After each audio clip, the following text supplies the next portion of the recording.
afternoon, Facebook, YouTube, Twitter, and Google+. This is Rich again, back for your first video blog of the day for Saturday, May 28th, 2016, around 3:48 in the afternoon in Billerica, Massachusetts. It's hazy, hot, and humid in the 90s, a lot of humidity. People are drinking water and getting a suntan and heading to the beach for cooler weather. Tomorrow's going to be cooler, and Monday could be a lot of rain showers. No Memorial Day parade in Billerica, Massachusetts this year on Monday at 10 a.m. because of inclement weather. And it's Happy International Hamburger Day. And the Cleveland Cavaliers are going to the NBA championship for the second year in a row. And this is the sixth straight time that LeBron James is going to be appearing in the NBA Finals. He's the first non-Celtics player to appear in 6 straight NBA Finals. That's amazing. And that's about it on the news.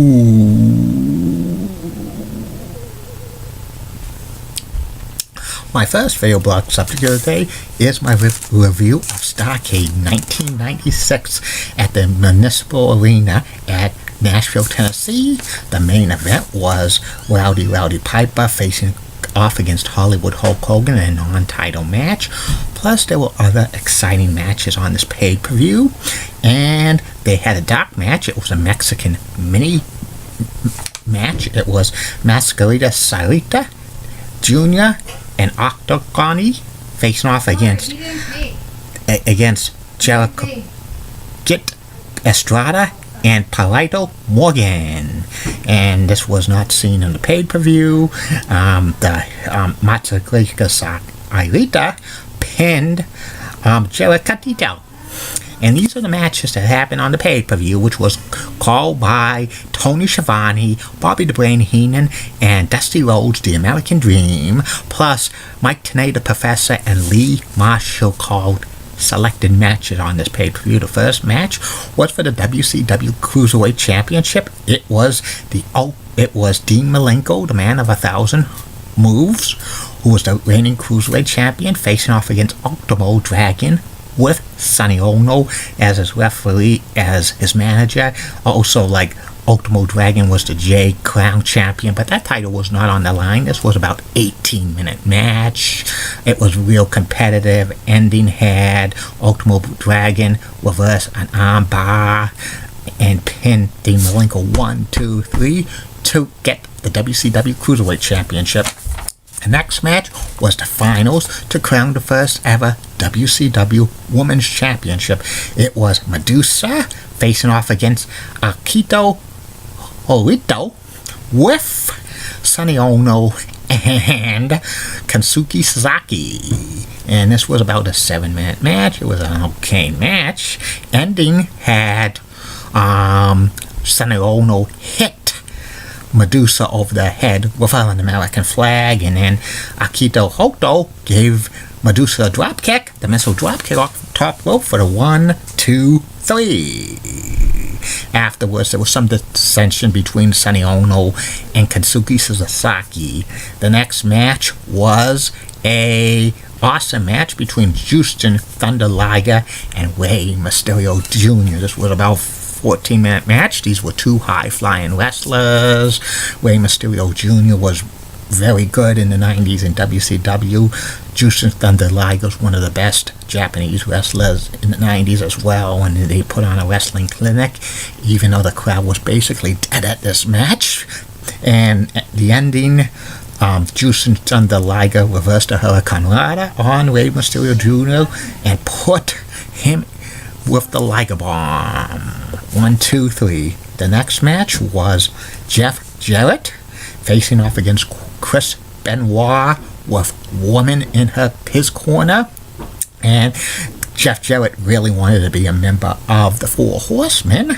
And this was like, they had a decent match, but there was outside interference by Conan and Hugh Morris of the Dungeon of Doom. They tried to kidnap Woman, but Chris Benoit saved her, but then the referee gets knocked out, and Chris Benoit gets attacked by Calvin Sullivan, and then Arn Anderson comes in, and he's assuming he's going to help out Jeff Jarrett, but he gives a DDT to Jeff Jarrett. He throws him in the ring, but he's unaware that Chris Benoit's also in the ring as well.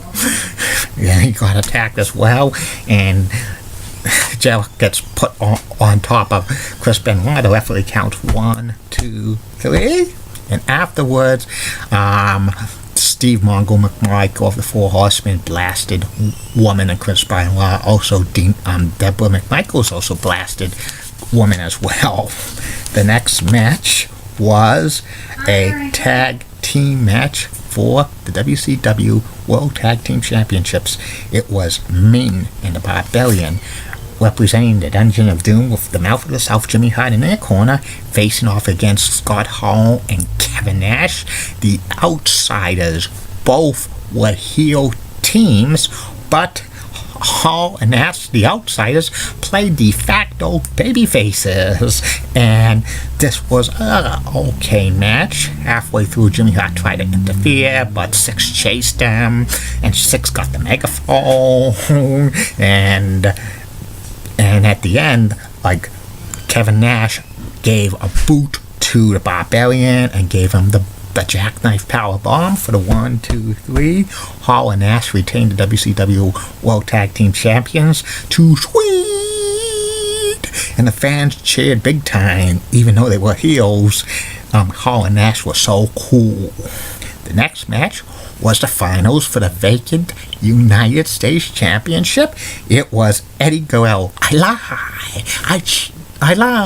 I cheat, I steal, facing off against Diamond Dallas Page, DDP. Feel the pain and self high five. That's not a bad thing. That's a good thing. You love me, you hate me, you'll never forget me. He's a fitness guru now. But back in 1996, he was starting to develop his character in the ring, which he was, a heel, but he was getting more pops from the crowd, and the NWO tried to recruit DDP.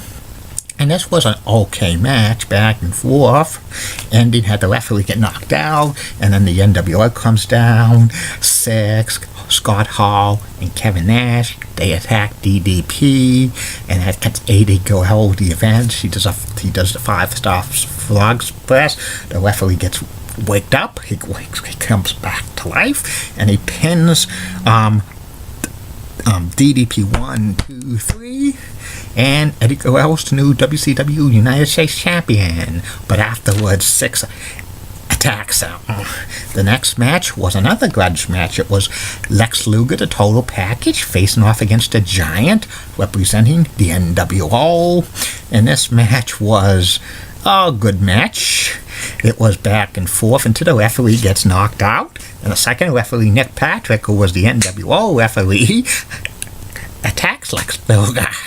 And then, but he gets knocked out by Luger as well. And then Sting comes down. This was the start of the Crow, the beginnings of the Crow gimmick. He has the baseball bat. And then he talks to Luger. He talks to the Giant. Then Luger uses a baseball bat, gives him several low blows. The referees are still out. Then the original referee comes up. Giant's laying on the ground, and Luger pins him 1, 2, 3. Afterwards, the Six gets mad at the Giant. And then the main event. It was a non-title match. WCW World Champion Hulk Hogan facing off against Rowdy Piper. He says the true icon of wrestling. He says, I cower over nothing. And this match was, I think, an okay match. Ending had a referee get knocked out, and then the NWO tried to interfere, a Giant, but like Piper beat him, escaped it, low-blowed the Giant, and then he put to sleep on Hogan, and the referee comes back up. He does this, 1, 2, 3. Piper wins this match. The fans are going wild, and Piper earned a shot at the WCW World title against Hogan at Super Brawl. in San Francisco. Afterwards, the NWO was mad at the Giant, saying he dropped the ball. The next night on Nitro, the NWO booted the Giant out of their organization. And what did I think about the Starrcade 1996? I think it was a solid B, in my opinion. It wasn't an A, but they had some good matches on here. Especially the cruiserweights were very exciting for WCW, in my humble opinion, during this time period. But the fans, sometimes the fans were into it, other times they just didn't really like them because they liked the NWO. And this is when WCW was taking off as the #1 wrestling company in the United States. Tomorrow I reveal Starrcade 1997 from Washington, D.C. Steen versus Hulk Hogan, the main event for the WCW World title. This was probably the biggest point in WCW history because of the build-up of their feud. One more video blog coming tonight. It will be about MBTA Bus Route 84 from Our Life Station, MBTA Station, to Almont Village. Keep calm, everybody. I'm a Julie Button guy. Molly Rosebud of WCCLX, and that's nice folks. Elizabeth Hatzel, so stunning. She's the best. Andy Swensy's awesome. And in the words of Vince McMahon, you got no chance in hell. See you later.